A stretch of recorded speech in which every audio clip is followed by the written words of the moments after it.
Welcome to episode 65 of the Shlicketty cast. I'm your host, Aaron Forsyth, and you're back with a 65. We are officially, we are ready to retire. But as the words of Anne Murray said, we've only just begun. I don't even know what that means. Who knows what that means? Who cares? But my buddy cares. It's Mike Anderson. He's knocking. He's a jiving. What is he doing over there? Let's get him. There I am, making the noise, making the thing happen. There we are. We are. Look at that red straw. What do you got there for drinks? Oh, so today Mike forgot his barley pop, and so we're like, dude, I need a drink. What am I gonna do? Yeah, gotta have something to drink. Yeah, so we went around the corner, and what do you got to do? It looks like you got some kind of weird fountain-y thing. Yeah, it's just a blueberry lemonade from the fountain. Blueberry lemonade, not bad. Yeah, it's pretty tasty. So when I do the all the crazy monkey stuff, we're drenched in sweat, sweating our asses off. So we always stop and get some drinks and whatnot. So sure. So I found that this blueberry lemonade, I like it. It's fairly tasty, and it's like $1.79, $1.59 for one of these cups from like the country fair. And you're using less, less plastic, for you're not twist tops. Because everybody's like, oh, get a Gatorade or a Powerade. And they're like fucking like $2-3, like $2.50, $2.80. Yeah, you're lucky if you find $4 2 for $3 anymore. Yeah, lucky. Yeah. So it's too much. So I started just getting these sort of things, which is like $1.89 or something. I know. $1.79. I hate to sound like an old curmudgeon, but shit's getting expensive. Especially you go to the convenience store, and it's like, have you seen how much a Snickers bar is? Yeah. It's like $2.89. I know. I'm like, that's not worth it. No. I find myself like every morning, I like to, every now and then I go, I got a sweet tooth, don't go to Christ. There's no hostess about it. I got to go Little Debbie. I got to go to the JJ Snacks in the generic section, the 2 for $3. Yeah, it's almost. I can't afford Hostess.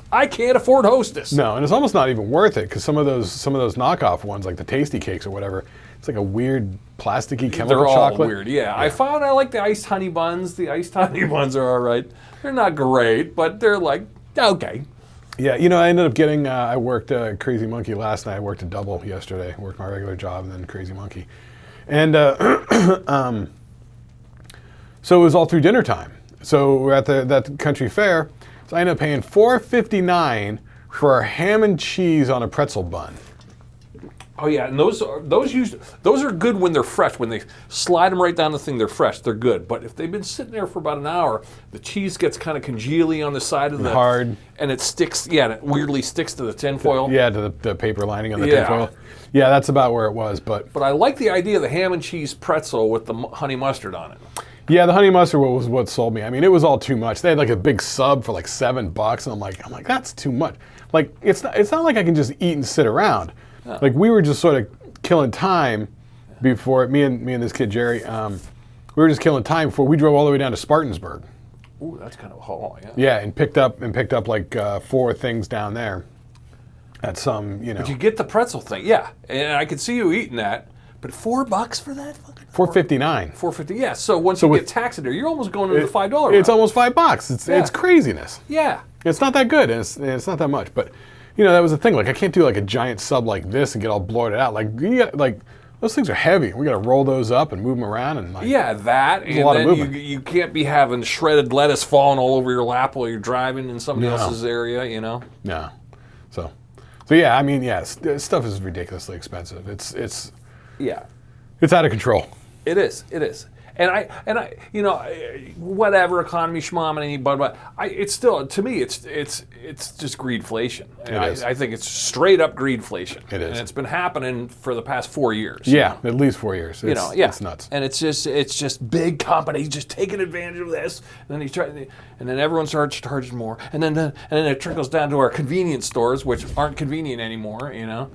No, it's getting down to where like I can't afford to buy anything. Like you can't do anything. Yeah. There used to be a time when I'd go to like a country fair, which is a convenience store. It's kind of like a Sheetz or a Wawa around here. I'd go there. I was impulse buy central. Now I can't afford to impulse buy. You look to the left and you go, Oh, hey, look at that, a Reese Fast Track thing, you know, 289. Oh, sorry. Such a sugar junkie. I used to do that with the impulse buys at like a Lowe's or Home Depot or something like that. You know, you could be in there and be like, oh, yeah, grab this tool, grab this thing, give it a shot. Now it's like, it's a major anything purchase. around the counter is like, I can't afford it. Yeah. I picked up, I was at Wegmans the other day. Get this. So they had a Mad Magazine Best Special, you know? Like, and it looked like it was past episode, you know, because I was scrolling through, I was like, oh, look, they're doing a MASH parody, which is from an old episode, or from an old... I literally think I had that old Mad Magazine. Yeah, and this was like a newer reissue version of their 50th or 150th anniversary, or whatever anniversary. So it was a reissue. Guess how much it was? $18. No, close, $15.99.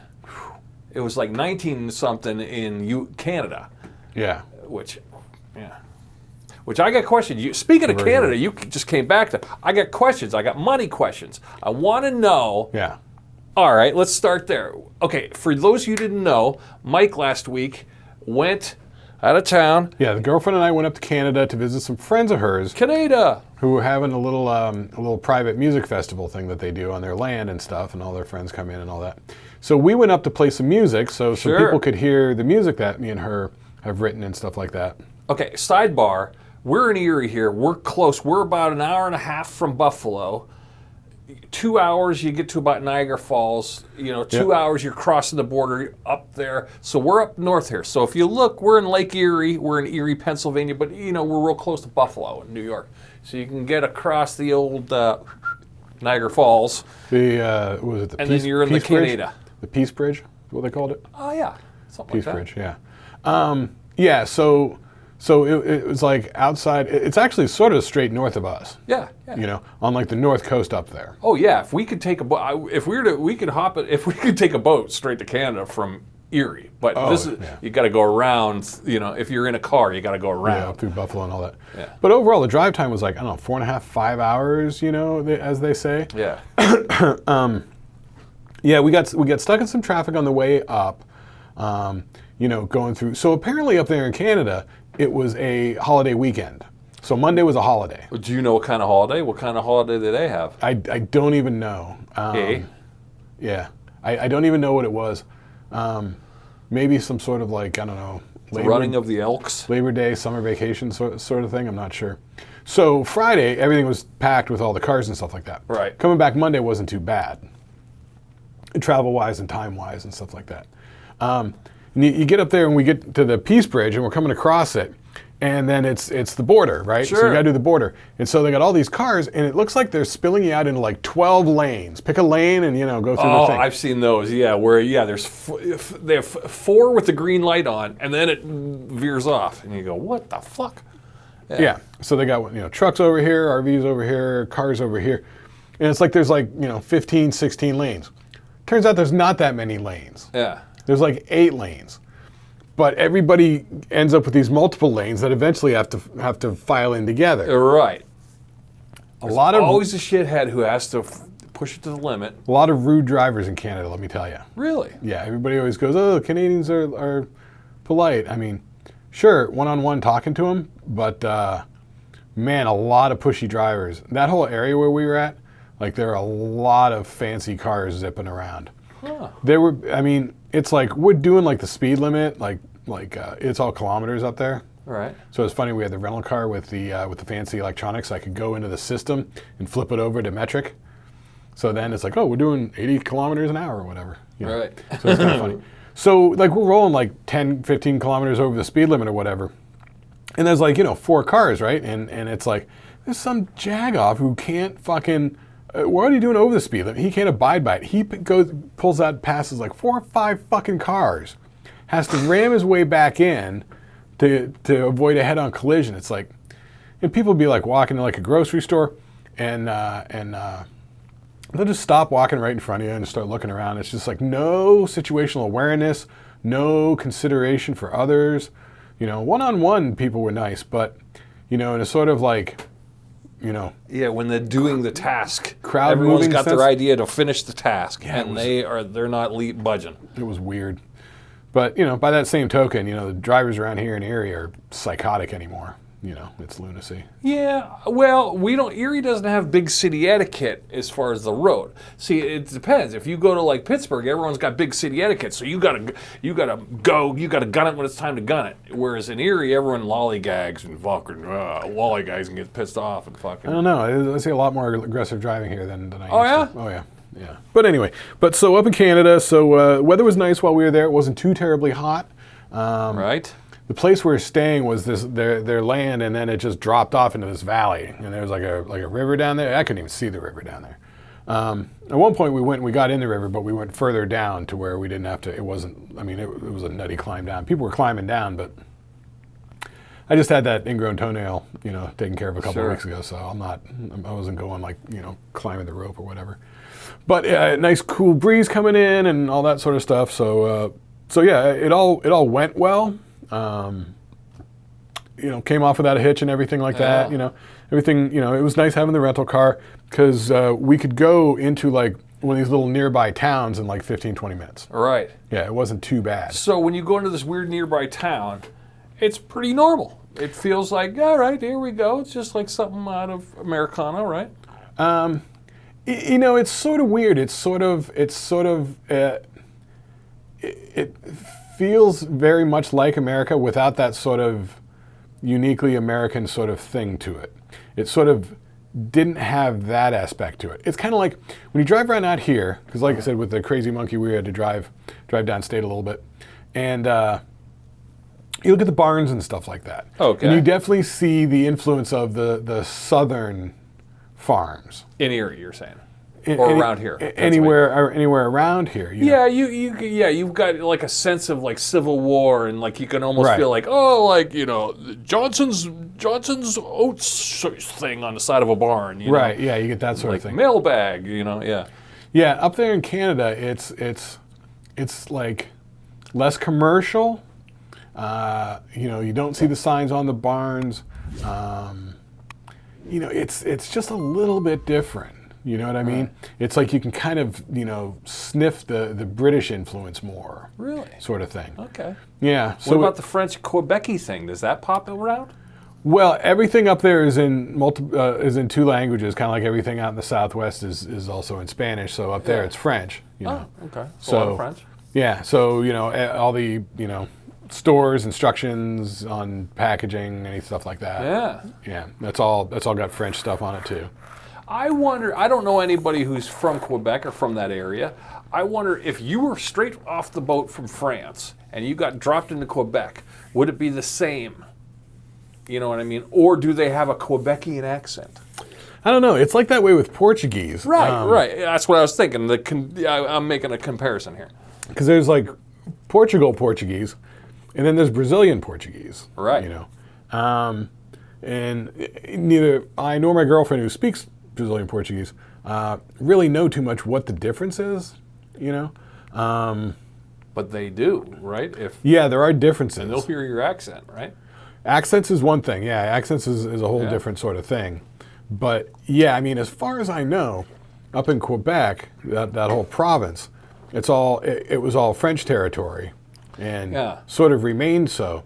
So I don't know that they're, well, maybe it's French Canadian, I guess. I'm not sure. Yeah. I know. I'm always fascinated with accents, because we take it for granted. America's so god-darn big.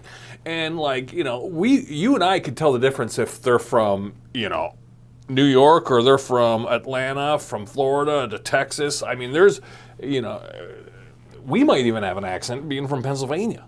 But I could tell, people in Buffalo, I've talked to some Buffalo comics, and there's a certain little downer thing that they pronounce things differently than we do in Pennsylvania. Little subtle differences, but you can pick up, you can almost go, you're from New York, aren't you? Yeah. And I think it's mostly vowels. It's how the vowels are pronounced. Yeah. It's fascinating. I always found that really fascinating. Because I kind of noticed, because I get sort of fascinated with the British accent and TV shows and movies and stuff like that. And a lot of times I find that I have to dial my ear into it. I kind of have to listen to it for a bit to get the ear used to hearing it. Because sometimes you just pop it on and it's like, wow, I can't hardly tell what they're saying. Yeah. Once your ear gets used to it, it's a lot easier. I was watching AGT the other day, and Mel B, this lady goes on, "Where are you from, dear?" And, and she was like, "Oh, I'm from the UK." And she goes, "You're from Liverpool. I can tell." She knew the Liverpool right away. Boom. Right. Yeah. Called her out on it, which is cool. Yeah, and there's a show on Netflix that I like to watch called Still Game, and it's from Scotland. Right. And they're from Glasgow. And so they have a Glaswegian accent. A Glaswegian. Which is Glasgow and Norwegian. No. It's just Glaswegian. It's Glasgow because it ends in a W. Oh, okay. But their accent it's very funny. They say, instead of saying dead, they say deed. Yo, deed. Stuff like that. Like instead of saying get out of here, they'll say away with you. Little weird phrases like that. It's sort of interesting. And once again, it's like if you flip on the subtitles, and when they say, "Oh, he's deed," it'll be D-I-E-D. Yeah.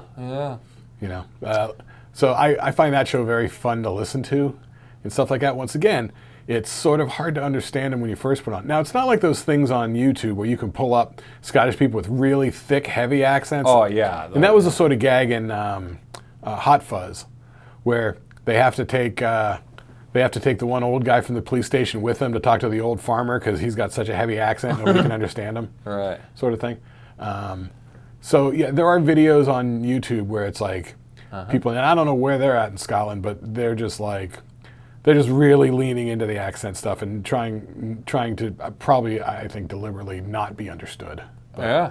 It's like a slang. And when you're not around people from a different area, you're slang, just like we talk, Yeah, there are like the phrases and that sort of stuff. Like my girlfriend's always explaining to me the Brazilian phrases and stuff like that, like little turns of phrase, which, yeah, I mean, we've got stuff like that all over the place that probably make no sense to people and make it really hard to get a handle on English. Because didn't we have a talk one time about all the sports references that are baked into our language that we don't even notice? No, but I could see us talking about that. I can't think of it offhand, but I'm sure we have. Because if you think about like all these like phrases that we have that are like sports things, like, oh, it's a hole in one. It's from golf. Yeah. It's a home run. That's the baseball thing. Even the L9. Yeah. Yeah, touchdown, the whole 9 yards. That's all football stuff. Yeah, she got the third base with her. Yeah. Oh, what a knockout. That's a boxing thing. Oh, you're right. Yeah. Like all these sort of little phrases that we have. Yeah, I guess you're right. Sports is a good. It's a fertile ground for these sort of turns of phrases that get adopted and applied to other things. Right. Every day. And they become part of our vernacular and part of our world, and we just take it for granted, Yeah. And that's why I bet you there's like a lot of soccer references in England that we don't even know because you and I we don't know shit about soccer, let alone that, Well, that's why, so a fascinating show that I enjoy watching, and I'm just delving into season 2 here, is on Hulu, the Disney Hulu, Welcome to Wrexham. Oh, yeah, you were talking about that, yeah. Yeah, so that's Rob McElhenney from It's Always Sunny in Philadelphia, and Ryan Reynolds bought a Welsh soccer team from Wrexham in Wales. Yeah. Real legit team. Legit team. And so they're explaining in that the way that the football works over there is, and the United Kingdom leagues is, they've got the top of the apex pyramid are the professional teams. Right. Then there are the sort of, it's a different class. It's like hosted by the Beers. It's like the Carling Cup level, and then there's this other level, and then it's like minor leagues. So what happens is the teams in the top league, the worst team of the year gets demoted. That's kind of funny. That would be funny, like if in real baseball, like, oh, if you're the shittiest MLB team, you're going to the fucking minors. Yeah, you become a minors team. Some minor team gets bumped up. They'd all be like, no way am I going back to the minors. Yeah. So that's what they do over there. So this Wrexham team, which over there in Wrexham, they have one of the oldest stadiums. The stadium's been there since 1906. Wow. Yeah, it's still there. And that's where they play. So they got bumped down. They've been bumped down for like 20 or 30 years. And so they're trying to get them back up and back into the higher leagues and stuff like that. Okay. But you get all the people with that Welsh accent because people. Welsh is a tricky one, yeah. Welsh is nuts. It is. That is a weird. Yeah, that is a weird sounding Because accent. all their signs are also in Welsh and stuff like that. And there's a whole bunch of extra letters on everything. Yeah. You know, it's very fascinating. But you get to hear the dialects and that sort of stuff, and you know how the people talk and everything. It's a fascinating series. But so when they talk about all the football stuff, they do have these phrases and stuff that are sort of sports related, that are sort of unique to the football. Right. And so you'll hear stuff every now and then that it's sort of like, oh, that to them that's like a normal phrase, like rack 'em up, or something like that from billiards. Yeah, rack 'em up. Yeah, from pool or billiards or whatever. Yeah, bullseye dart.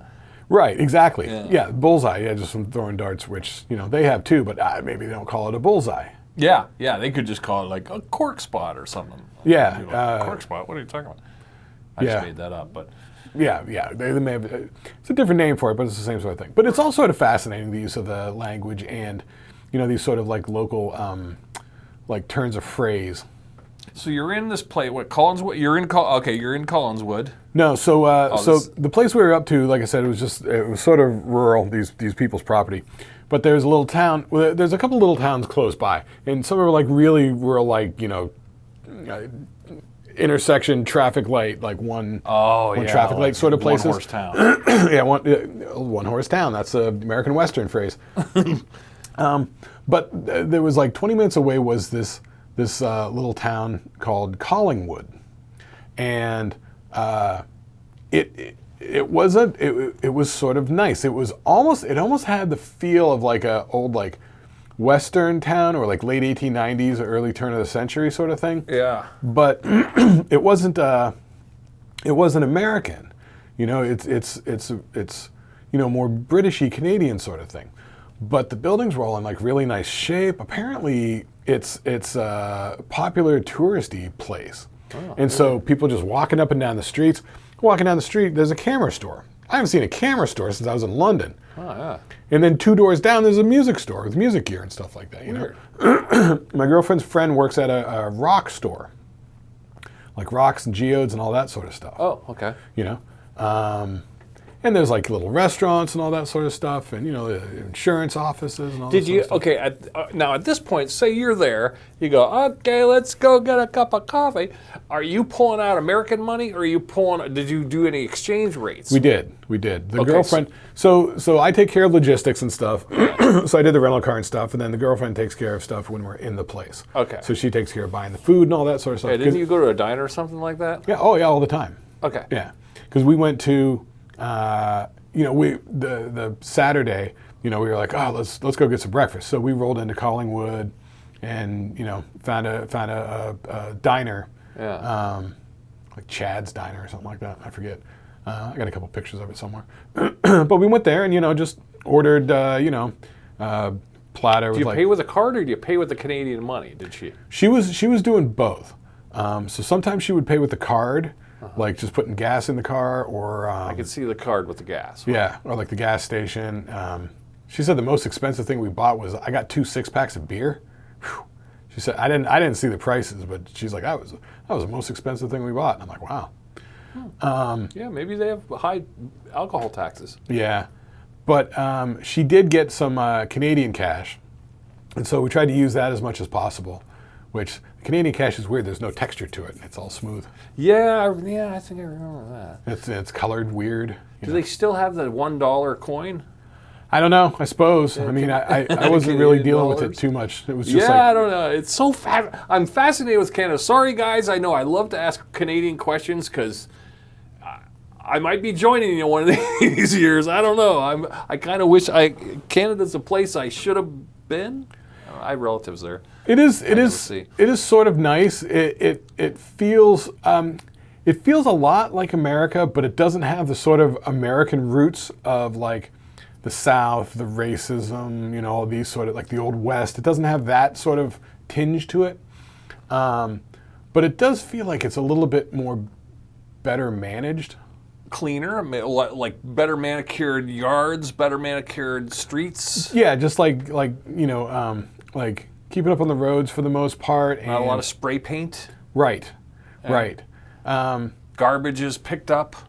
Yeah. Right. Yeah. Because America, unless you're in a secluded, nice area, it's pretty fucking, it's kind of a mess. Shit's getting kind of messy nowadays. Yeah, there's garbage overflowing, the weeds popping up, Yeah, there's a lot of ridiculous people that are just dropping standards and just being scummy about things. Were you seeing homeless people? Were you seeing unhomed? Not too much that I was seeing. Right.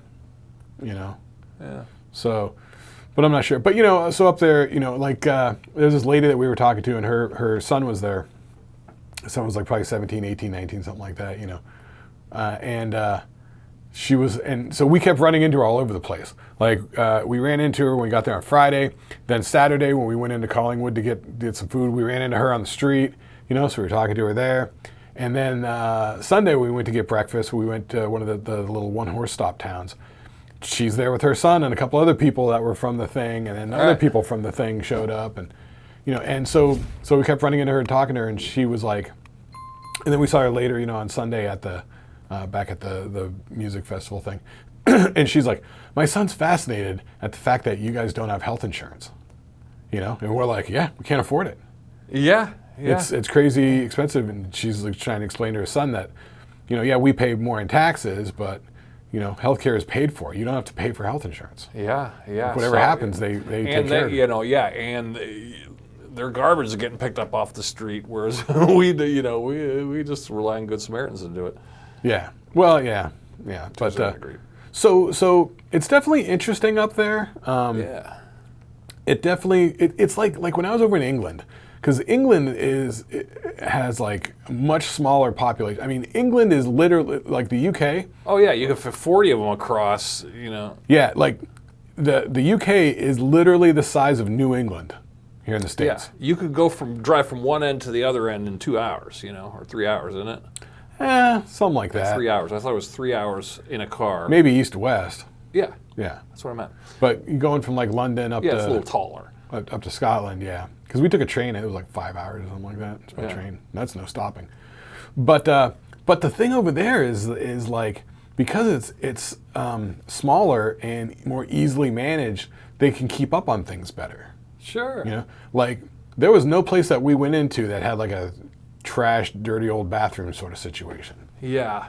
Like they would just remodel that stuff every couple of years, and so it was always like fairly spiffed up. Yeah, that's true. Yeah, less area to maintain, so therefore they maintain it. Whereas here, America's so big, we forget that shit's big. Pennsylvania's pretty fucking big. Yeah, it is, and I mean not compared to the western states, but for a lot of the states over here on the eastern half, it's bigger than a lot of them. It's twice the size of like West Virginia or something like that. Yeah, because 3 hours here would be going here to Columbus, whereas for us to go from Erie to New York City is like 8.5 hours, 9 hours. Yeah, it always looked like, I don't know, like, what was it, 5, 6, 7 hours just to get across the state? Because we would always go diagonally down towards like Maryland and Virginia. That's the diagonal towards the Washington, D.C. Yeah, take the turnpike to Breezewood and get off there and head south. Yeah. And whatever. But it's like once you get out of Pennsylvania, it was only like an hour and a half to get down to northern. Things are Virginia. happening. Yeah, DC but rural Pennsylvania and rural Ohio is like, which I got to drive through next week. So you're going up to Michigan? I'm going to Grand Rapids, right outside Gun Lake, outside of Grand Rapids. Oh, nice. Yeah, which is nice. All these cool. It's kind of like Ozark, It's like got all these like hunting and fishing lakes and all these things and rural houses and hills, and it's it's really cool, really nice. There's nothing, the flora, fauna, it looks exactly like Pennsylvania. So there's nothing there. But the lakes are cool. There are all these $1 million houses around giant lakes, and everyone has a boat launch. And it looks like something a writer retreat would go to write about, like, my summer at the lake. Yeah, like one of those sort of places you'd see like a Stephen King thing, some guy who goes to write his new book. Cool. I like Michigan. Michigan's real cool. And so we're literally going to be like 20 minutes outside of Grand Rapids. But Grand Rapids is pretty close. 2 hours in one direction is Chicago. 2 hours the other direction is going to be like Detroit. So you're right up there. But there's a lot of movable area up there. Like I always thought, boy, this would be a good place, especially if I was an outdoorsman. Now, I'm not very outdoorsy, but if I was an outdoorsman, I'd be there in 2 seconds. Yeah. That was the whole thing when we were up there. It was sort of like a camping type situation. Most people had like tents popped up and stuff like that. Yeah. We had like a little bunkie house that we were staying in. Not even like a house, it was like one room, but it was sort of roughing it, camping it, which I'm not used to. You know, from the suburbs, we like cable TV and air conditioning, so it was sort of rough. Oh, here's the thing that I wasn't counting on at all. That was sort of like irking me the entire time. Ooh. As soon as we get up there, we get into Canada. My cell phone. So we know that when you change areas, restart your cell phone. You know, because You have to find the nearest tower to ping off. yeah, it's got to pick up on the new stuff. So we restarted the phone and stuff. And then it's like, you know, it's like, welcome to Canada. Now you're in Canada. And I'm like, oh, shit. And I know from previous experience that my T-Mobile plan has roaming, no charge for roaming. Because I've used it because I called up T-Mobile and talked to them before going to like UK and Brazil. And I've used it all down there. They said, you can use everything fine, just like normal, no extra charges, but don't talk on the phone. If somebody calls, don't answer, because then you'll get charged, you know. Makes sense. Like international long distance rates or whatever the hell it is. Yeah. The lady at T-Mobile was like, you won't like the bill. And I'm like, okay. So I'm like, okay, so, you know, we'll flip it over, restart it, you know, Canada style. Man, even when it was showing up on 5G, it was super slow. It was all very slow. And I don't know if they had it on some sort of reduced speed thing because I was in a different country. Right. Like the girlfriend would try to find something on a map, search it, and then be like, you know, like waiting, and then be like, oh, your internet's not working. And I'll be like, just give it a second. Like 2 seconds later, it would pop up. You know, but she just had no patience for it. But I get it. I'd be the same way. I'm like, come on, what are we doing here? It's going to space. Because when it throws us up, you're like, oh, you're in Canada, welcome to Canada. And then I started looking at it, and I'm like, so what all does this entail? And I'm looking on the T-Mobile website and stuff, and it's like, you get access to stuff, but it was like they were limiting the bandwidth. So it was making it hard for me to like stream stuff to watch. Oh, man. You know what I mean? That's you're kinking the garden hose here. That's what I'm saying. You're kinking the garden hose. And so then they're like, you could buy an international pass, like a 1-day international pass for like $5, or a 10-day international pass for like $30, or. Oh, they're gonna dangle the upsell. Right? Oh, hey there, big spender. Which I was kind of pissed about that, and I was like, this blows. I'd be too, yeah. But I was able to, you know, I took my iPad, you know, which has cellular. But didn't you on. have the roaming VPN? Couldn't you have moved your VPN? What are you talking about? Yeah, I did. I tried that. Yeah. But it didn't matter. No. Because you're still hooked up on that network, and they know that you're up there. Because I'm like, I flipped over, I'm like, look, now I'm in Toronto. Made no difference. Look, now I'm in Phoenix. Made no difference. Oh, okay. I actually just turned off the VPN most of the time because it was just making things that kind of run even slower. So I didn't count on that. I figured I would just go up there, and with the cellular iPad, I figured any place that I have normal cell phone coverage, I'll be able to, you know, just use the iPad like normal and everything. But right. Like, no, they get you. They were clamping down on it. So anyway, it was interesting. You know, nice place. You know, most of the people were all nice and stuff like that. You know, out and about. Did you get a shower in? No. So you roughed it. You were on your 4th day. By the time you were doing the gig on the 3rd day, you were ripe. Well, Sunday morning, we went with some people. Before we went to breakfast, we drove down the road, you know, 5 minutes to where we could get to the river without having to hike all the way down the vertical climb. So we went and we jumped in the river, just sort of rinsed off like all the that's cool. Yeah, as long as you get suntan get lotion underwater from the previous day. Yeah, and it was fucking cold in the water because it was getting down into the 50s at night. Oh yeah. Or for Celsius, it went into the teens. But you had to spray. Yeah, you had to wipe off all the bug spray and all the sweat and the buildup. Yeah, the sweat and the sunscreen, because we sunscreened up pretty good for the Saturday. Yeah. You know? That stuff just leaves a residue, and it was just kind of felt grungy. And so after we jumped in the river and sort of washed off, like when we drove into Collingwood for breakfast and stuff like that, and meet with her friend, it was like, it feels good, you know. Yeah. Skin feels, you know, better, cleaner.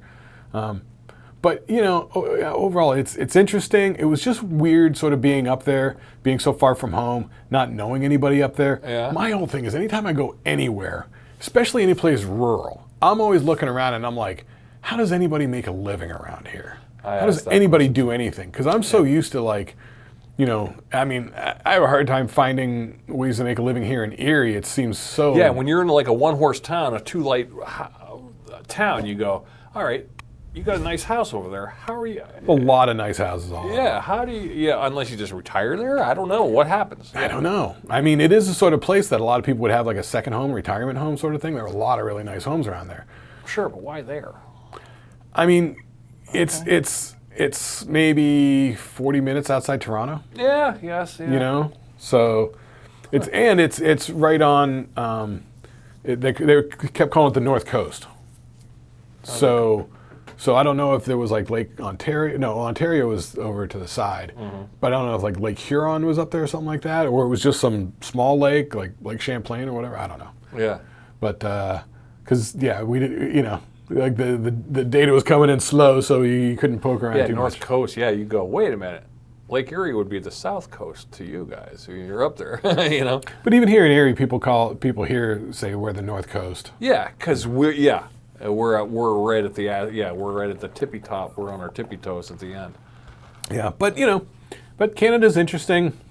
It's always interesting because it's so much similar, but just off a little bit. Like That's the name what I always brands. pictured, like a weird Bizarro world where it's like, all right, here I am. What's that? What's that mean? Wait a minute. Yeah, like at one point, I'm in an alternate multiverse. Yeah, the girlfriend wanted to get coffee, so it's the Tim Hortons. The Tim Hortons are everywhere up there. Oh yeah, that's their McDonald's. Yeah. It's like a cross between Starbucks and McDonald's, and it's like McDonald's and the ubiquity of it that they're everywhere. Yeah. It's like Starbucks because they're slinging the coffee. Oh, and like a Dunkin' Donuts. Yeah. All combined into one. Yeah. So.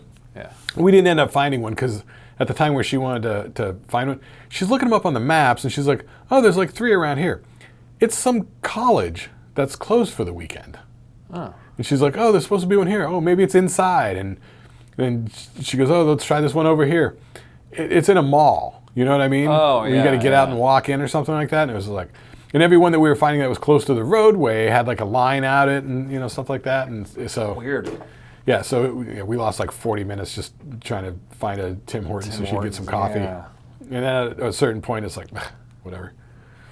So it was interesting. The trip went well. We didn't have any issues with anything. It was nice having the rental car. They were cool with the getting over and coming back the border real quick. Oh, so the border. So we roll through. We're in all the different lanes, and eventually, we start to see that people are merging in. That's why my lane hasn't moved for 15 minutes or whatever. So eventually you get up there, you roll up there. The Canadian people going across. So we had our passports. Yeah. So we handed them the passports, and they asked us, "Do you have any?" Because you were talking about that smuggling show. I watched some of that smuggling show where they were like finding stuff at the airport and stuff. Yeah, like that. they're like, you can't bring any of your corn through the border. The shit that people were bringing on that show was fucking insane. Like I don't know if people are dumb or they're deliberately trying to fucking It's cause like they're havoc. Scotch taping spiders to their fucking bellies. Yeah. So they're asking, do you have any fruits or vegetables? Do you have any alcohol or weapons? Any of these sort of stuff. And we didn't. So we're like, nope. What are you doing up here? Visiting some friends, camping, and they're like, okay. And then so talk to the dude for 90 seconds and scooted right on through. Yeah. What about coming back in? Now, here, that's what I was more curious, because I was wondering if the Americans were going to be assholes, or were the Americans cool, business as usual?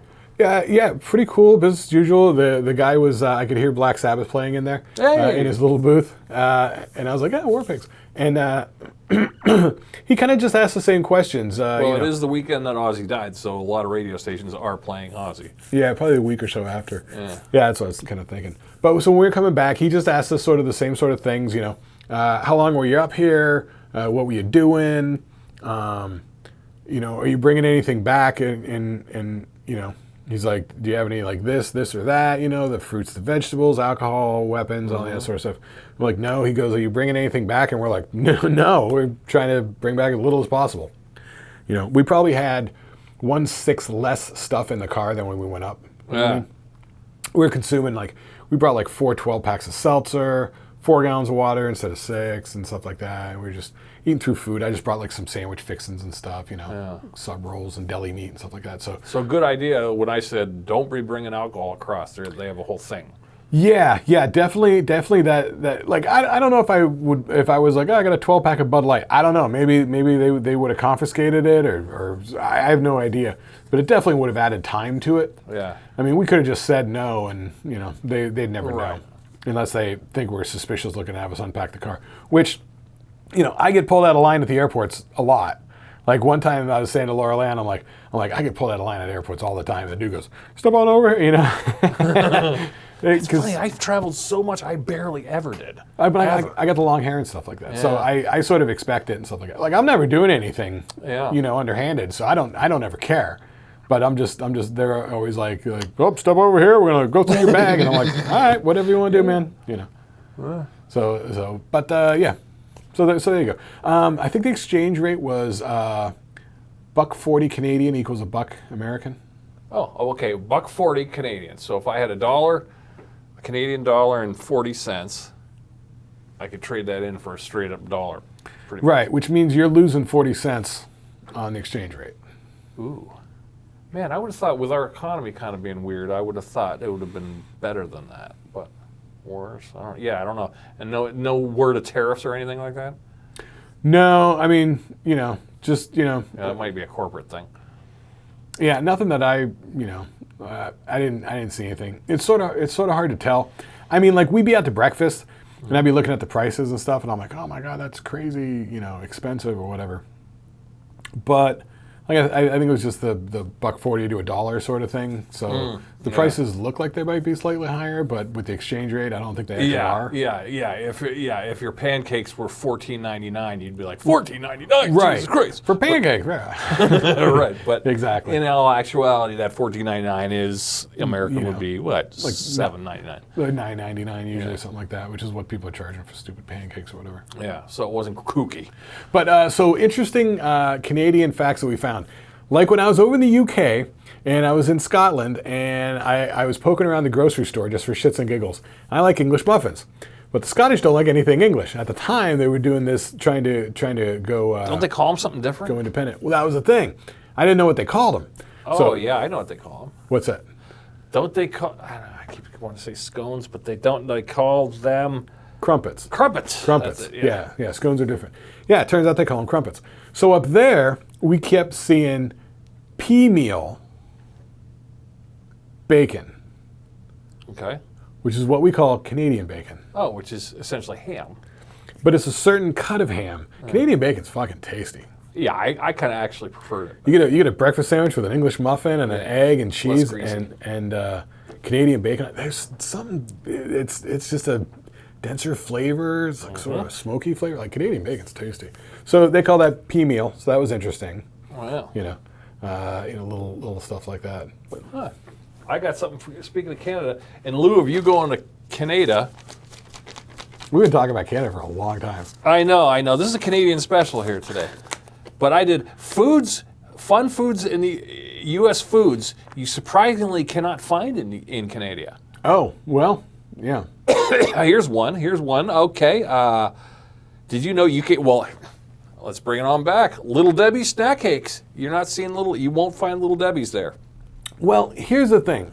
I remember when I was a kid and went up to Canada one time, they don't have Nabisco. It's called Mr. Christie's. Oh. So they'll have Oreos, but they're from Mr. Christie's. They'll have Chips Ahoy, but they're Mr. Christie's. Ah, so it's not Nabisco. Not Nabisco. So it may be like, oh, there's no Little Debbie's, but there may be the exact same products, just with a different. Right. Well, here's name. one. Here's another one then. Uncrustables. Right. Yeah. But they do have Smuckers. And Smuckers are the people who put out Uncrustables. But they don't have them there. Must be a thing. I don't know why. Foods are very geographic centered, and maybe they didn't sell well there. Oh, yeah. It says right here, people are begging Uncrustables to come to Canada as of 2023. And they've counted 1,750 different change.org petitions to get them in the shelves in Canada. People want them. But Smuckers hasn't moved its product across the border yet. Yeah, something about Uncrustables. Yeah, and it may be something where, Smuckers don't have the logistics or the money to be selling into a different country, or they can't. But I tell you, if you wanted to start a business in Canada, all right, let's make some start a Canadian company peanut butter to jelly and get rid of the edge. bring in the Smucker stuff. Yeah. Yeah. All right, next one, A&W, cream soda. They have A&W root beer. They like their root beer. They've always had root beer. I saw that at places. Yeah. But they don't have cream soda. Cream soda's not really a thing there. Huh. Yeah. That's interesting. Yeah. Because I think wasn't it over in England or something like that? It's like peanut butter's hardly a thing. Oh, we went to one of the restaurants and I got the breakfast platter, and they bring you the little things with like strawberry jelly in it to put on the toast, or whatever. And they had peanut butter. It was Kraft. Weird. And it was like Canada's favorite brand of peanut butter. Kraft. And they treat it like a spread, like a nice little. It wasn't like we gob it. We're like, give me the jar. Yeah, and well, like we were talking about, sometimes it sort of makes me sick, so I didn't really want to be dealing with it. Here's another one that's not in Canada. Bugles. Really? Yeah, they don't have Bugles. See, I didn't even pay attention because I wasn't trying to mess with sugary snack foods or anything. Closest thing the General Mills has to offer there is Chex Mix. They have Bugles in their Chex Mix there, but no actual Bugles of their own. Huh. That's weird. Yeah, Marcus. They have a similar Japanese snack called Tongari corn, which is the Japanese version. Huh, oh, that's weird. Okay, here's another one. Bagel Bites pizza snacks. The Ore-Ida Bagel Bites. Is that from Ore-Ida? Yeah, Ore-Ida makes the Bagel Bites pizza snacks. Well, that is weird. Yeah, they're a staple in the United States. Big thing, big seller. But I mean, we remember when that stuff came out. Oh, God, that's been around since I was a teenager. Yeah, like 88 or something like that came out? Yeah, pizza snacks. Yeah, those little, Yeah, the Bagel Bite ones. Yeah, I don't remember them being too small. I remember the bigger ones, which were like English muffins kind of. Right, yeah. I like those. But the smaller ones were kind of like, they're little, because the little tiny squares of pepperoni were gross. Yeah. And they kind of gypped you. They gypped you on the cheese. yeah, for sure. Here's another one that's not in Canada they don't have. Dunkaroos.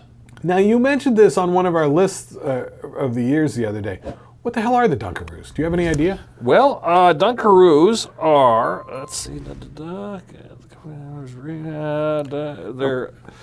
they're frosting dunking cookies. They're cookies with the frosting on it, but they're made for dunking. They give you a little side of frosting, and then they give you the cookies. It's kind of like you get a little square frosting, and then you get the Betty Crocker snack. Yeah. General Mills told New York Times they tried to get them there, blah, blah, blah. Canada is a country without Dunkaroos. So there we go. Here's another one that they don't have. Stouffer's frozen foods. They don't have Stouffer's. Wow. Yeah. Which you'd think that was global. You'd think that was huge. No, I'm telling you, man, food is surprisingly regionally based. Yeah. Like, there are products that I have a hard time finding here that are everywhere in like Arizona and stuff like that. Because there's so much more hotter food available, hotter varieties. Yeah. Like, I can find some of the stuff that I'm looking for at Tops, not at Wegmans. Yeah. Like the barbecue sauce that I like, which is I think a Baby Ray's, but it's got honey chipotle in it or something like that. So it's got a little bit of heat to it. I can't get it at Wegmans, but I can get it at Tops. And also, like, there's a baked bean variety that they have, Bush's Baked Beans, called Sweet Heat. Have you ever had it? No. It's fucking really hot baked beans. Spicy. It's fucking, I don't like the baked bean. It's you tasty. Like the baked beans. I'm not a baked bean fan. A little bit. I find, once again, they mess up my stomach, but if I do just a little bit. But once again, can't get them at Wegmans, can get it at Tops. But out there in Arizona, it's like there's spicy, hot varieties of everything. Yeah. Oh, yeah. Yeah. Especially more towards Arizona. Yeah, I could see the spice level going out the roof once you get below the Mason-Dixon line. Below the Mason-Dixon line. Over past the old Mississippi. But Stouffer's, yeah, they had Stouffer's there, but Stouffer's unfortunately, Nestle's Canada discontinued Stouffer's frozen foods in 2023. Oh, wow. Just recently. Yeah. Okay. Now, probably the reason that they did is that there's probably some Canadian version that's doing very similar products. Probably, beating them in the marketplace. Here's another one. Nestle's canceled this one in Canada too. Owns this one. Lean Cuisines. Huh. Lean cuisines, I thought, were the biggest thing ever. You know. Yeah, but once again, like when I went to, we were up in Collingwood, we came across the grocery store. It was an old Loblaws, like they used to have here. Sure. Like our grocery store here was Loblaws when we were growing up. Oh yeah, Loblaws. Yeah. They still had it. Same logo, font. I was going to ask if it was the same logo with the orange. With I did. Yeah, I took some pictures, and it was actually pretty swanky inside. Really? Yeah. I was picturing it being all 70s and weird. No, it was nice. The girlfriend's like, "Oh, this is more like a European grocery store sort of thing." It was actually, there was like a second floor mezzanine. Wow. And it was like all white, and it was open and airy, and food's all in the areas. Yeah, so we just sort of wandered through there and just taking a look at some of the products and stuff like that. So it was fun. Here's another one that they don't have up there. Speaking of peanut butter, Skippy peanut butter. You can't get Skippy in Canada. Yeah, I'm sure they don't have Skippy. I mean, Huh? No, they don't. Because here we got Peter Pan, Skippy, and Jif. Do you know, it says Skippy's available in 60 other countries, but not in Canada. I'm telling you, there's got to be some local Canadian brand that just dusts them. Well, it's Kraft. Yeah, maybe that's it. Yeah. It's the same thing like over in England with Heinz. Well, Hormel. No, it says a Hormel spokesperson told CBS News that it was an incredibly difficult decision to withdraw Skippy from Canadian market. So Hormel owns it. Weird. Yeah. I did not know that Hormel owned it. Like over in the UK, they have Heinz stuff. Right. They have Heinz. And they're from Pittsburgh. They're close there. Well, that's what I thought. So there's a brown sauce. They call it HP sauce. Yeah. And I was like, oh, look at the label, and it'll say Pittsburgh, Pennsylvania. Nope. It's based out like Middlesex, Yorkshire or something like that. Oh yeah. In the UK. Weird, yeah. And the Heinz baked beans in the blue aquamarine tin, which you can get in the grocery store in the international section, which it's great for breakfast.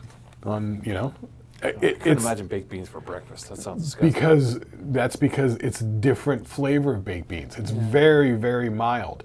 You can't get anything close to it here in any of the baked bean brands. Yeah. But it's a very mild flavor that goes great with like a couple of fried eggs. Like American toast. foods are very intense with the flavoring.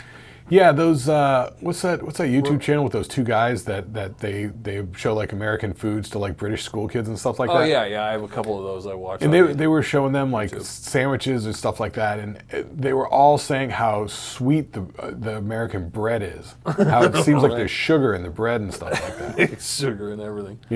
Speaking of that, here's another one Canadians don't have. 2020 they stopped selling it. Ragu spaghetti sauce. Yeah, I'm telling you, they probably got some other local brand. Yeah, like I had to get Classico. Canadians said they switched to Classico brand over Ragu. Was it spaghetti sauce? Yeah. I'm gonna look it up on the internet here. Was the top selling Canadian spaghetti sauce? Classico. Classico. So several popular Canadian spaghetti sauces include Classico, Canada Red, Stefano Faida, and President's Choice Marinara. President's Choice. Weird. Classico is a widely available brand with a variety of flavors, including tomato basil. Canada Red, produced by Highbury Canco, is made with Canadian-grown tomatoes and is available at Walmart. Stefano Faida offers a range of sauces, including tomato and rose sauces, with some available at Metro.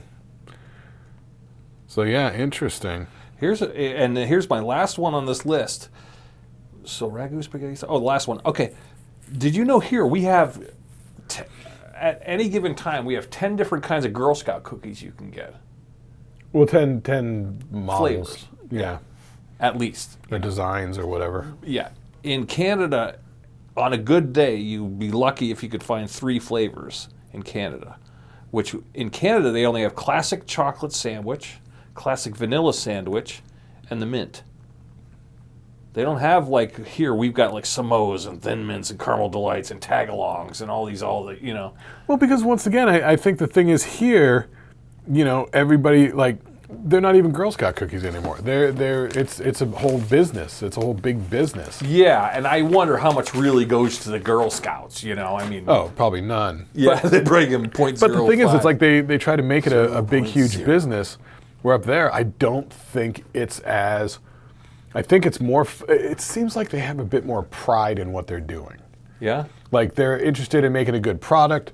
They're interested in... Yeah, I kind of... That's one thing I was hoping... Well, you saw Loblaws. Yeah. I would like to see more grocery stores and convenience stores and see how their shelves are stocked, see how their coolers are stocked. I'm fascinated with that, you know, as opposed to an American market. Yeah, for the spaghetti brands, here's the page with the top Canadian spaghetti brands. Sure. Marinelli tomato basil, Antico, Uh-oh. GG, Selection, Classico, Muti tomato, President's Choice, David Rocco Pomodoro. I never heard of any of these. Rao, R-A-O. Oh, yeah, we have those. Yeah, we've gotten Rao before. Yeah, Regina Molissana, tomato basil, Stefano. Rao has a really good vodka sauce. So, yeah, so it's not like they don't have spaghetti sauce. They just have different brands. Sure. You know, Yeah. that So aren't, that's where you their know, trucks go. yeah, they just aren't our giant conglomerate, you know. Ones. All right. Well, here we go. We've had a fun little jaunt there. Yeah, we got to move. We got to move on from Canada. Now this is a long one. We're only at an hour. So Okay. It's a nice little short, tight episode today. We caught up on Canada. We caught up on us. We'll come back next week. And also, guys, you've been tuning in. Thanks. We've been seeing the numbers. The Shlicketty Do cast is doing better than ever. People are really interacting more, and I'm liking it. We also got the Flickety Review cast, which new episodes, I think we're going to start putting them out Thursday at noon. Okay. So the next one should come out Thursday at noon. The one we just did, well, by the time this is out, okay, it's safe to say we did Happy Gilmore too. Yeah. Yeah, so enjoy that. We got a new Flickety Review cast coming out. I'm not going to tell you what it's on. It's half the surprise. You got to wait. Yeah, but we're going to be recording it right after this. Right, and if we ever, we're not going to tell you these movies are great. We're not going to send you into Loserville and make you watch something a total waste of time. So, No, but the whole point, like we said, is just to sort of introduce the movie to you, make you aware of it. In a way, you could say that we're pimping the movies out for you to go watch it. We're introducing it to you. We're saying, hey, here's the movie. Here's basically what it's about. Here's our thoughts on it. Hopefully it piques your interest and you go watch it, whatever. Right. Whether it's on streaming or the whatever. Lord's work. We're sending, and keep in mind, we had to sit through it, so don't feel alone. It's not. We're not sending you to the wolves all by yourself. We had to sit through it. You always phrase everything so negatively. I know. Well, that's what I am. I'm a cup half empty guy. But no, and some of these movies are pretty good. The one we're going to review today is kind of surprisingly, I was like, all right. You ever have a bad movie be kind of bad, you know it, but you go, I was entertained. Here's the thing. I like that idea. I'm kind of, as I get older, I'm kind of more going into, I used to go, oh, that CGI sucks. Oh, that actress, she sucks. Oh, the script sucks. Now I kick back and I go, okay, was that entertaining or was it not entertaining? You know what I mean? I'm trying to loosen the reins on my. I had found a couple of experiences that I had was, the guy who did District 9, Neil Blomkamp. Oh, right. Oh, I know District 9. Yeah, I like that one. He did a movie called Elysium with Matt Damon. Okay. And it's about in the future, all the rich people are living on this rich people satellite that's orbiting the Earth. Oh, right. Jodie Foster and shit. Yeah. And Matt Damon's got a sick kid that needs an operation, but you can't get any health care down here on dirty, scummy old Earth. So I went into that when I watched it on, I don't know, HBO, whatever the fuck, many years ago when it came out. And I had unrealistically high expectations. And I remember watching it and thinking, that movie's not that good. Then like a year or so later, I gave it a second shot. Okay. I'd forgotten about it enough that I didn't have any expectations. And I found out that it was more entertaining. It played better. It seemed to be a better movie. So I had unrealistic expectations going into it. So that colored it. That was also my theory of, we used to have the dollar store or dollar theater. Yeah. to see a movie at the dollar theater a little late in the game and for $1, it was a way better movie than if I paid matinee price. If I paid $9 for it, I'm hammering it. Yeah. I hated it. Yeah. You know, but when I pay $1 for it, I go, all right, that was pretty good. Yeah, I believe we couldn't see the point in paying full movie theater pricing for a drama. Anything where the people are just talking. Yeah, right. Yeah, Like- especially in those days, it was like, $9, $8.99 a ticket. That's a little much. Yeah, it was like we need to see like dinosaurs or outer space. Or, Right. Like we need to see some spectacle. If it was like fried green tomatoes or some sort of like Right. character-driven I'm not going to go to drama. theater. Why would I go to theater for that? I can watch that at home. Yeah, I want fireworks if I'm going to the theater. Yeah, if you're paying full price. But the dollar theater, yeah, it's a dollar. Yeah, dollar theater. Yeah, I'm just sitting in somebody else's living room. Yeah, because there were times where you just go in there and spend $5 and spend the whole day watching movies. And Yeah, a nice eat. rainy February day. It's like, all right, let's watch a couple $1 movies. Let's do it. Yeah. And much in the vein of like I was talking about with Alicia, with having too high of expectations going into it. Another thing happened to me once where there was a movie that was badly marketed. And I had virtually no interest in watching it because the ad campaign was so terrible and misguided. But then when I actually did watch it, I'm like, this movie is dope. And that was, I forget the name of it, a terrible name. Once again, going back to the terrible marketing thing. It was Well, you got to remember because you got me all hyped now. Edge of Tomorrow. Oh yeah, that's like a lame title. What? Oh, I remember. Didn't we talk about this? Yeah, because on the DVD release, it says called in something big cool, like letters, something about death. Live, Die, Repeat. That's it. And so it's Tom Cruise, Emily Blunt, I believe Doug Liman directed it, I believe. All right. And Yeah, Live, Die, Repeat. It was like a Groundhog's Day, wasn't it?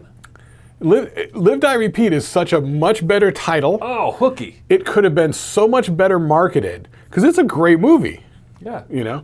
It's like a Groundhog's Day when there's with Tom Hanks and he's Tom Cruise. Tom Cruise, yeah, and he keeps dying. It's like a sci-fi alien attack movie Yes. with this living the same day over sort of Yes, thing. I know. I've seen that. Yes. And they use that as a plot But structure. it was Edge of Tomorrow. Yeah, and to change it to Edge of Tomorrow. Edge of Tomorrow, like it's Oh, it so sounds like an generic, emo it means band. nothing. Because I think it was based on a Japanese manga, Sure. comic book or something like that. And Live, Die, Repeat is a strong name. Strong Always name. remember it. It tells you exactly what it's about. I don't know if some marketing pussy was like, let's get the word die in it. People don't like die. It's like, Oh yeah, that's some suit up there that says last minute change. yeah. So that movie, like I said, I had really no interest in seeing it, but when you actually go into it without expectations and without the bad marketing plan, and you just take the movie at face value, and like you said, is it entertaining? Fuck yeah. You're right. Yeah. And even if you don't like Tom Cruise, because Right. I'm not the biggest Tom Cruise fan. And I'm not a big fan of the Groundhog Day keep living thing, Right. because that Because if you don't like Tom Cruise, I mean, you get to see him get killed about 150 times. which is kind of a bonus. Because it gets to be kind of funny where it's like in the editing, it's cleverly edited to where you'll see the things happening and then it just cuts to black and you just hear him getting the wind knocked out of him. Yeah. And then it starts over. So it's an entertaining movie. Yeah. So that's pretty good. All right. So this week's I got to preface this. This is the top 5, bottom 5 list, Oh, you on the top 5, bottom 5 list? All right. right? Or do you want to do just the top 10? It could go either way. I've got extra wiggle on the top part. But if you want to break it into a 5 and a 5 and a bottom 5, I got a 5 and a bottom 5. This could go either way because I had surplus of subjects in this particular subjects. I mean, how strong do you think the bottom 5 are? They're pretty crappy. Is it stronger to be just a top 10 list? Yeah, but I love the bag on these worst 5. So We could do we'll it- go through this quick. We can do them as dishonorable mentions. Okay. All right, top 10 All right. cereal mascots. You love cereal. I love, but this is the mascots. Fuck the cereal. This has nothing to do with the cereal itself. That's a whole different animal. This is just the mascots. Just the mascots. Huh? How are they selling the product? How did they get us buying the product? Just the mascots. And I know there are a lot of like big brand cereals that changed mascots. They did. And some didn't have mascots, and they came up with mascots in the 90s. And Well, that, and also, too, they changed their name, so they're, or might change the voice of one or something, or change the vibe of one. Sure. Because, all right, let's go you want to go top 10? Yeah, if you go top 10, what are you going to do? Start at 10, work your way to 1? Yeah, 10. Okay. I always thought, now he gets top of the list. I always thought he was kind of weak, but we liked him going crazy. Cuckoo for Cocoa Puffs. This is number 10, right? Yes. Sonny the Cuckoo. Sonny the Cuckoo. Sonny the Cuckoo. Yeah. We liked him. But I didn't think he had much depth because what? He doesn't have much personality. What's his voice like? What's his catchphrase? Does he even talk? Yeah, he just goes cuckoo whenever he takes a bite of it. He just goes cuckoo. Which it's not like he's doing like Woody Woodpecker had the goofy Mel Blanc laugh, and all that stuff. Right. I don't remember Sonny the Cuckoo having any personality. No, and I don't remember, other than didn't his shirt say Sonny, that we didn't know his name was Sonny. Right. Yeah. So okay. So that's kind of weak. That's 10. 9. Dig'em's the same way. Dig'em the frog for Honey Smacks. Yeah. He was just a little kid. He had a little kid baseball hat. Yeah. Once again, no personality. Yeah, not a lot to it. His voice was kind of whimsical. I mean, he helped sell the cereal, sure. I mean, is he even around? I mean, I remember when we were kids. Dig'em's still there. Well, yeah, I know. But I mean, like when we were kids, they were running the ads on TV with the little animated frog and going, didn't he just say ribbit and dig 'em or something? Or that was it? That's pretty much it, yeah. Yeah. Yeah, so that's kind of weak. Okay, but that's all right, 10. Number 8, of the monster cereals, I guess he gets the most personality. We get the Count Chocula. Yeah. Count Chocula. He's a vampire, blah, blah, blah. Which, once again, not too much personality there. And I remember them talking. Well, as we get lower down the list, you'll see where they get better and better. Because I put these in some kind of order here. And I had to really go for it. Okay, so that's number 8 is Count Chocula. Number 7, all right. Now we're getting into some personality. Wait, before you move on. Do you have any of the other monster mascots on there? I got those in the honorable mentions, Blueberry and Frankenberry together. Because I feel like they're about the same level. They are, because none of them really had much personality. Yeah, Blueberry, they could have gone somewhere with Blueberry, I felt, but... But all they did was, it was like a Peter Lorre voice. You're right. He was like, Blueberry, sort of whispery. Yeah, they have the jazz cat voice. Hey, yeah. Oh, yeah, I guess later on they did. I remember from when we were kids, it was like Peter Lorre, and the Frankenberry he was like Boris Karloff when we were kids. Oh, he was like, he's like doing the Frankenstein Boris Karloff. Yeah, but that just felt like a bad Hanna-Barbera character. That's kind of what it was. And the Count Chocula was like almost a bad Bela Lugosi knockoff. You're right, but it had a Hanna-Barbera feel to it. But then they changed him up like in the 90s or something like that, and then they had different voices and stuff. Yeah. So that's 8, Count Chocula. Okay, number 7. Here's where we start getting personality. Lucky the Leprechaun. Now, Lucky the Leprechaun, Lucky Charms. Is that his name, Lucky? Yeah, Lucky the Leprechaun, yeah. Magically delicious, he had the catchphrase. Right. So here we're starting to get into catchphrases as we go. So he's got a little more depth. He did, because in all those the animated commercials, he was always like singing, dancing around, teasing the kids. Was he the one that he just wanted to get the marshmallows, or did he go crazy when he ate the marshmallows? No. I think he was just like a magical leprechaun, and the kids would follow him, like to the pot of gold at the end of the rainbow. And he was in pursuit of the various charm shapes. No, he brought the charm shapes. That was his magic that he was adding to the. I see. So he's the lucky. Yeah. So they had the cereal. He comes in and goes, "Hey kids, look what I got." Orange clovers and blue diamonds and purple horseshoes. And those are all like later ones. Yeah, the purple horseshoe. I remember when purple horseshoes came into play. Used to be yellow moons, orange stars, green clovers. Blue diamonds was added later. I remember when they added that. We were like 15 when they added that. Really? And then they added the purple horseshoes. Right. And then the big rainbows, the actual big chunks, but those were later. The rainbows. Yeah. Those were Yeah, because I feel like there were 4 marshmallows when we were kids. Yeah, the original ones, and they're kind of small, little marshmallows. Yeah. All right, that was 7's Lucky. Okay, number 6. Got to go with Captain Crunch. Captain Crunch. I mean, depth. He's been around since like the 50s or something. Sure. He's got a lot of layers. He's got a good look to him, Captain Crunch. Now, Crunchberry was kind of cool, but the Crunchberry Beast, I like the Crunchberry Beast, but they kind of didn't really build on the Crunchberry Beast. But I liked Captain Crunch. And it's not Captain, it's Cap'n. Cap'n. Yeah, he's got a good look to him. He's got the big hat and the big old, mustache. That's cool. Okay, I'm gonna see if I can find because I feel like he came in the 50s. Cap'n Crunch. Maybe 60s, early 60s or something like that. Yeah, I mean, definitely wasn't in black and white mode. He definitely was a color guy. I don't think he was in black and white world. Jeez. Everything you look up on the internet, like people ask, everything people ask is, why did Cap'n Crunch get continued? Believe me, Cap'n Crunch did not get discontinued. No. I don't know who these people are. No, it's still the same. Other than this, the rectangles are a little smaller than they used to be. They were kind of big when I was a kid. All right, his name is Cap'n. Wait, I just had it. Product history. Cap'n Crunch. He was. Okay, he depicted as an 18th century naval captain. Mm-hmm. Yeah. Wait, sorry. It's almost like the AI thing was sort of better at doing it. They were saying his name is Captain Horatio Magellan Crunch. Wow, Horatio Magellan Crunch? Yeah. Horatio Magellan. Wow. The adventurous captain of the SS Guppy. That's a factoid I did not know. The Guppy. Yeah. Huh. That'd be an interesting trivia to ask somebody. What was Captain Crunch's real name? I know the name. I know Skipper's name from Gilligan's Island. What was? His actual Alan name? Hale? Yeah. What? His character's name was Jonas Grumby. Really? I didn't know that. Yeah, I just call him Alan Hale.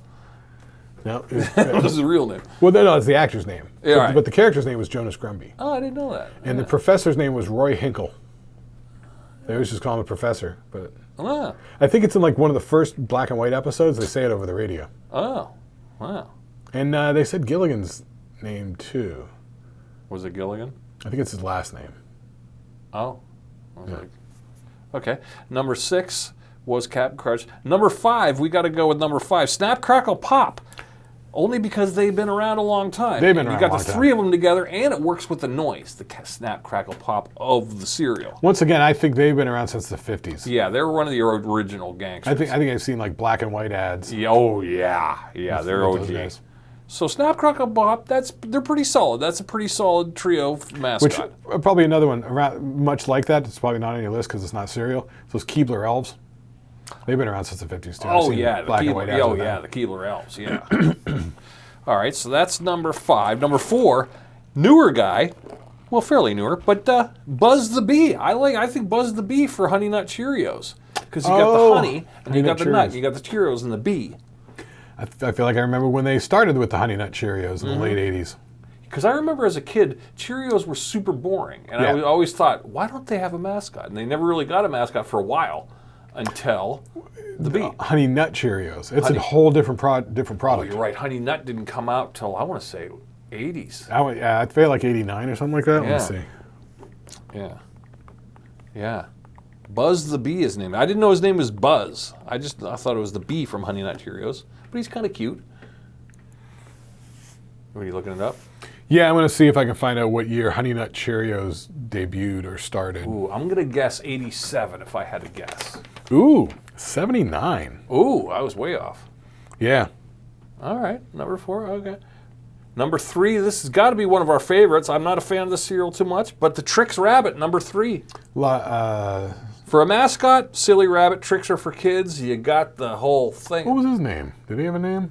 Well, he's the Trix Rabbit.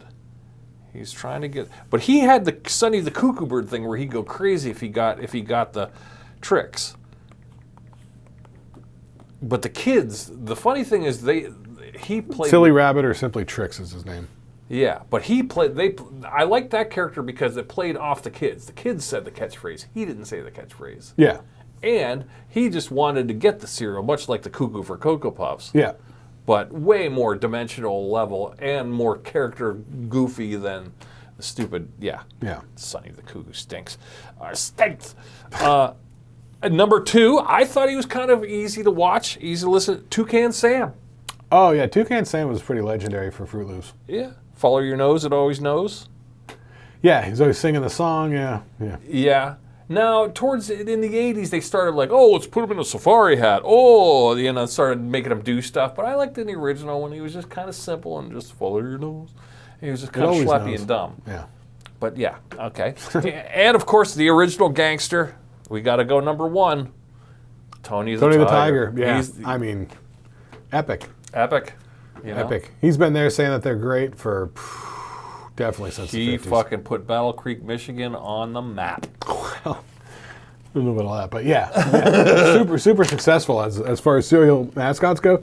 Him and the Rice Krispie elves were probably the original gangsters. Snap, Crackle, and Pop, yeah. Yeah, those two. I bet if you asked people on the street, just said, name a breakfast cereal mascot, it'll probably be Snap, Crackle, and Pop or Tony the Tiger. Yeah, or what if you held up a picture of one, a black and white picture of one, with everyone, would a teenager now know who each of them were? I think because it's all TV ads, and kids these days aren't watching TV; they're not getting those ads. All right. There's no space on YouTube for cereal ads because they're all filled up with Chinese scams. Yeah, and dumb, just dumb bullshit. Dumb AI ads. Yeah. Well, they got some casino sports betting. Yeah, or I keep seeing all these like non-synced ads where they take footage of Whoopi Goldberg and it's somebody else's voice and it's not even synced up and it doesn't even match. Or insurance. It'll be like Liberty commercial every fucking time. It's a fucking Liberty commercial. But I don't mind the Liberty commercials because that's an actual product here. It's just I just keep seeing all these garbage ads for financial markets are going to collapse. Invest with me now. I'll show you how. Scam bullshit. Yeah. All right, let's go real quick. Before we go, we got a little quick time. You got some dishonorables? Dishonorable 5. Here's the worst 5. Well, I got a Cookie Crisp had 2 of them. Can you name the 2 Cookie Crisp ones? They had the cop and then the burglar. The crook. The Cookie Crisp crook. Cookie crook, yeah. Yeah, they called him the Cookie Crisp crook. Yeah. That's a tongue twister. But do you remember in the 90s what they had? There was Chip the Wolf. Oh, that's right. Yeah, and didn't they try to go with a whole wolf, Little Red Riding Hood thing? Yeah. Or is Chip the Wolf just Chip the Wolf? But it was the whole thing that he was crazy for the Cookie Crisp. He had to get the Cookie Crisp. Right. He'd wolf it down. I never put it in. That was terrible. They were just dumb. Yeah. Okay, now, I liked him originally when I was a little kid, but as I got older, I was like, this character has no depth. Was for Super Sugar Bear, for Super Golden Crisp. He had the blue sweater on, and he had jazz hands, and he's like, hey, I'm Super Sugar Bear. And he was always kind of cool and casual. Yeah, it was much cooler back when it was Super Sugar Crisp. Right. But I always thought it was offsetting because sugar hypes you up. Yeah. But he was super down. He was all cool and mellow and stoned.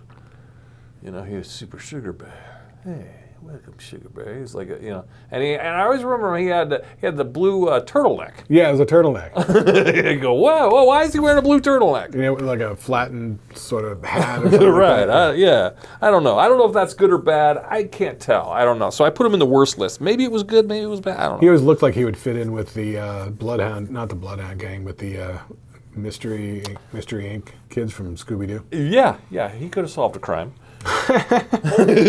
We're solving crimes with Sugar Bear. Been the victim of the crime. Sugar Bear. Yeah, okay. Barney Rubble and the Fred Flintstone for Fruity Pebbles and Cocoa Pebbles, I think is the worst idea. I hate the cross-branding. I don't know what's going on there. I get that they tried to do it because they were big sellers of the day.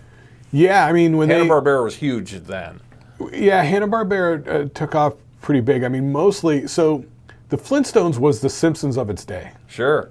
It was adult Honeymooners for kids. It was Honeymooners for kids. It was adult animation. It was running in prime time, and it was huge. So huge that they rolled out then shortly thereafter the Jetsons. Yes. Which was a companion thing. And I think both of those made Hanna-Barbera. Sure, put it on a map, yep. Because they were able to crank them out. But they had the cereal. How come they never had a Jetsons? Oh, they probably did have a Jetsons cereal at some point, didn't they? I wonder. Let's take a look. You would think they would have had a George Jetson cereal, or Elroy or something. Or, Jay and his wife. Or Astros. I bet you there's Astros. Astro Pops? Yeah, they're like a corn treat. I can picture Astros. Yeah. Or Elroy's and Astros. Okay. Jetsons cereal box, pre-owned from eBay, $125. Wow. 1990 Ralston, the Jetsons. Oh, it's probably because it's Ralston. Ralston is Purine, and they didn't, you know. Jetsons cereals made by Ralston, produced in 1990 in conjunction with the release of Jetsons the movie in theaters. Yeah, and Ralston didn't. Ralston and is Purina. Yeah, Ralston Purina. Wow, so yeah, they did not have a Jetsons cereal back in like the 60s. Wow, you would have thought they would have got to it. Yeah, you would have thought so. Yeah, or you know, or because when we were kids, we always liked Astro and Elroy. You know, that would have sold me as a little kid. Yeah. You know, like maybe little space shapes, little Astro Pops. Yeah, I could see like little rockets with like little fins on the back, that sort of 50s rocket or style. like the little flying cars. Yeah. Yeah, could have done it. But the Fred Flintstone, the Fruity Pebbles, sorry, I'm not liking it. All right, here's another one. My two most hated. I hated this one. The Crazy Craving thing. That little fuzzy thing that was for honeycombs. Honeycomb, yeah. Stop it. Yeah. Stop it. Stop Now, didn't they used to have a different mascot? Honeycomb Kid. Well, they had the Honeycomb Hideout. Look, what a Honeycomb Hideout. But even that was like later. Yeah, I don't know. The Crazy Craving, though, I thought was a 90s thing. It was like a little fuzzy kind of hairy thing. Yeah, it was like a hairball. And it had no personality. No. It was just googly-eyed, hairy thing with this. Oh my God, it's so, Crazy Craving, furriel marsupial-like creature induced in 1995. 95. He embodies the intense desire for the cereal. You know, that's no craze. I crave honeycomb. But what was before that? He came with the catchphrase, "Me want honeycomb." Gurf. Oh, that is weak. The original mascot was the Honeycomb Kid, an animated cowboy. All right. Who appeared in early commercials. Honeycomb Kid, yeah. Honeycomb Kid, that was a Honeycomb Hideout. Get to the Honeycomb Hideout. Yeah, I mean, it had to be like Western stuff. You would have thought the Honeycomb, though, would have had the bee. They're the ones who should have had the bee. Yeah, that's kind of... It makes sense. Yeah. We got honey, or a bear. A bear getting some, you know, maybe a cartoon bear would have been great. Right. But no, Honeycomb blew it.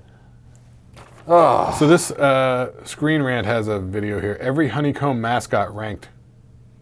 Really? Yeah, I'm gonna see what these are real quick. Did they ever have a bear? I don't know. They need a big fuzzy, like Bear in the Big Blue House, something like that. Yes. Or the bee. But they already had the bee for Cheerios, so fuck it. You can't use the bee. So if I'm Post, I'm at Post Marketing. Yeah, nobody's really using the bear for honey. You think it writes itself? Yeah, right. Yeah, do the bear for honey. What did Winnie the Pooh fucking corner the market on that? But a simple bear would have done it.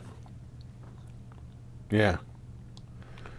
Oh, well. It's taking forever. And I say the worst of them all, the worst mascot of them all, sorry, and the worst cereal of them all, Raisin Bran and the stupid son with the fucking scoops. Oh, the 2 scoops of raisins. 2 scoops.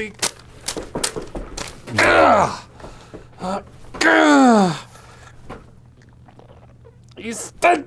right, that's it. So the Honeycomb, they had the Honeycomb Kid, was a cowboy. All right. First mascot.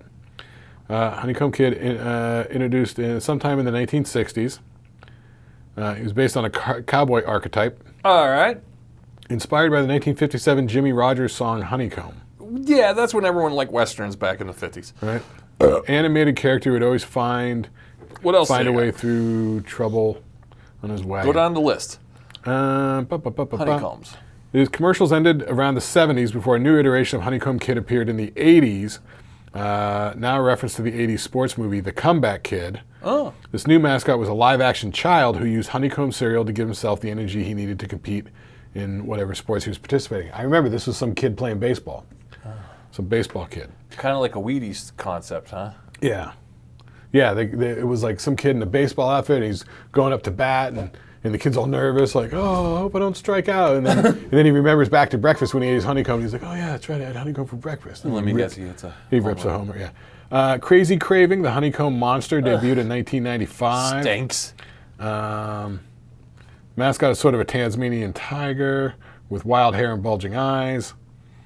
Demanding the cereal. It's in the vein of many other animated cereal mascots like Trix Rabbit, Chip the dog from Cookie Crisp, who all represent how enticing their respective cereals are. Bernard the Bee Boy was raised by bees. In 2007, Bernard the Bee Boy was introduced as a live action. He's a young boy living in the wild who's discovered by scientists. God, constantly on the lookout for honeycomb, and that's it. Who pitches this shit? See, they got to get me in the advertising department. Know what I would have done? I would have done one of two things. I would have either done like a big furry bear, like Bear in the Big Blue House, right? Or here's another one. What about 3 little ants, or a bunch of ants that want to get the honey? Yeah, and they come and pick up the honeycombs, so you see they're just the honeycombs walking away. Yeah, they're the honeycomb ants, and they're like, doot, and they march, doot, doot, doot, doot, doot, doot, doot, doot, or something. I don't know, but come on. God. I'm going to get all pissed off. All right, I got to go. Let's go. We got to film something else here. We got to do the Flickety-Doo cast. Flickety review cast. Yeah, right. All right. Thanks for tuning in, guys. Like and subscribe. Tell your friends. And eat some cereal.